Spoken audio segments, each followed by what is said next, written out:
Chocante, advogado enfrenta ministro do STF cara a cara com o ministro Alexandre de Moraes. Ele é enfático em dizer que ele é acusador, ele é juiz e que ele não está correto em sua decisão. Gente, simplesmente ele calou o ministro. Ele surtou e teve coragem de dizer isso. Impressionante, e com a devida vênia eu vejo o ministro Alexandre de Moraes inverte o papel de julgador aqui nessa casa, nessa Suprema Corte. Ele passa de julgador a acusador. É um misto de raiva com rancor, com pitadas de ódio, quando se fala dos patriotas. Patriotas que na concepção maior, e basta dar no Google para isso, são aqueles que amam o seu país. Eu lhe perguntei, há quanto tempo o senhor não vê os seus filhos? Ele disse, há mais de 8 meses. E eu continuei insistindo no interrogatório. O que seus filhos acham que aconteceu contigo? Meus filhos acham que o pai deles morreu. Quando saem lá fora, eles olham uma estrelinha no céu e perguntam, é ali que papai está? Filhos de 6 e de 7 anos. Ora, excelência, eu pergunto, será que esse julgamento se trata apenas de Tiago Matar? Ouvi falar tanto de pano de fundo hoje aqui. Mas as famílias desses considerados patriotas? E a família dessas pessoas que estão aqui respondendo o processo, porque a única arma que tinham era uma bandeira verde e amarela? Mas poderiam dizer, é simples, doutor, era só não ter cometido atos de vandalismo ou golpismo. Nós também, advogados aqui, somos contra qualquer tipo de ato golpista. Nós rechaçamos veementemente qualquer ato de bandalheira. Mas não são todos que cometeram essa bandalheira. É separar os grupos. Não é só separar executores, qualquer um é executor, qualquer um é mentor. Ainda ouvi o ministro Gilmar Mendes falar assim, existe mais alguém. Quem é esse alguém que está por trás disso tudo? A quem querem chegar? Esse julgamento ele está sendo jurídico de Aécio? Ou esse julgamento, Aécio e agora Tiago Matar? Ou esse julgamento está sendo político, a fim de criminar mais alguém? A fim de um objetivo do qual nós não conseguimos entender? Porque parece que estão sendo usados como, diz o Pequeno Príncipe, os fins justificam os meios e podemos passar por cima de todos. Maquiavel, os fins justificam os meios. Presidente, como disse o eminente ministro Luiz Roberto Barroso, no mundo civilizado, nós não vivemos de mentiras, falsidades, e muito menos de agressões. Presidente, é patético e medíocre, eu repito, é patético e medíocre que um advogado suba à tribuna do Supremo Tribunal Federal com um discurso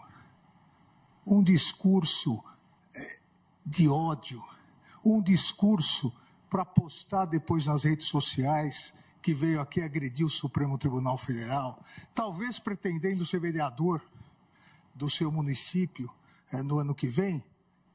E eu digo com tristeza, presidente, que o constituído, o réu aguarda que o seu advogado venha aqui, venha defender tecnicamente, venha analisar tipo por tipo. O advogado ignorou a defesa. O advogado não analisou nada, absolutamente nada. Não analisou associação criminosa, não analisou dano, não analisou nada porque o advogado preparou um discursinho para postar em redes sociais. Isso é muito triste. Os alunos que aqui se encontram, os alunos do curso de Direito da Universidade de Rio Verde, de Goiás, hoje tiveram uma aula do que não deve ser feito na tribuna da Suprema Corte do país. Hoje tiveram uma aula do que um advogado constituído não deve fazer para prejudicar o seu constituinte. Ou seja, esquecer o processo e querer fazer uma média com os patriotas. Realmente é muito triste. E só não seria mais triste, ou só é mais triste, porque ainda confundiu o príncipe de Maquiavel com O Pequeno Príncipe, de Antonieta de Saint-Exupéry, que são obras que não têm absolutamente nada a ver.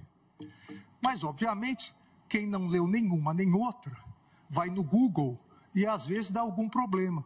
É o problema do mundo das redes sociais. Então, realmente muito triste isso que ocorreu hoje aqui, presidente. Infelizmente, para o advogado, um momento triste que vai ficar na história e nos anais do Supremo Tribunal Federal. Eu fixo a pena final aqui, e daí eu detalho cada uma delas, a pena final fica em 15 anos, não em 17 anos. Eu, de igual forma, fixo a condenação ao pagamento da indenização mínima de forma solidária em 30 milhões, para pagar antes de 30 anos, de preferência. E o de sempre, presidente, após o trânsito em julgado, lançar o nome do réu no rol dos culpados, expedição de guia de execução definitiva. Custas pelo condenado é o voto, presidente. É tão responsável quanto quem pratica o ato. E, por fim, senhora presidente, eu quero dizer com muita tristeza, mas eu tenho que dizer a Vossa Excelências, porque eu não sou homem de falar e depois dizer que não disse, que não é aquilo. Nessas bancadas aqui, nesses dois lados, senhores ministros, estão as pessoas mais odiadas desse país. Infelizmente, quantas fotos eu tenho com o ministro dessa corte? Muitas, muitas. Não vi no velório de Sepúlveda Pertence, a pessoa que eu amava muito, para não dizer que eu estava afrontando essa corte. Mas Vossa Excelência tem que ter a consciência que Vossa Excelência são pessoas odiadas desse país. Essa é uma realidade que Vossa Excelência tem que saber. E alguém tem que dizer isso diretamente. E, finalmente, eu quero manifestar o meu respeito e a minha solidariedade à Polícia Militar do Distrito Federal, que está sendo colocada como responsável por aquilo que não é. E a meu respeito e a minha solidariedade a todos os oficiais que estão da Polícia Militar do Distrito Federal, que estão presos, alguns meus ex-alunos da Academia da Polícia Militar, presos e sem salário. Isso é tortura. Tirar o salário de um homem, senhor ministro Alexandre de Moraes, sem que haja uma condenação. Isso não pode acontecer. Essas famílias estão desesperadas e torturadas. Essa é a minha posição, é a minha opinião. E eu digo, finalmente, para concluir, eu peço que esse tribunal declare a incompetência desse juiz para o julgamento e, não fazendo, julgue improcedente a ação em sua totalidade. Muito obrigado, senhora presidente. Em nenhum momento ele pediu voto para Ricardo Nunes, o que ele já entendeu, né, gente?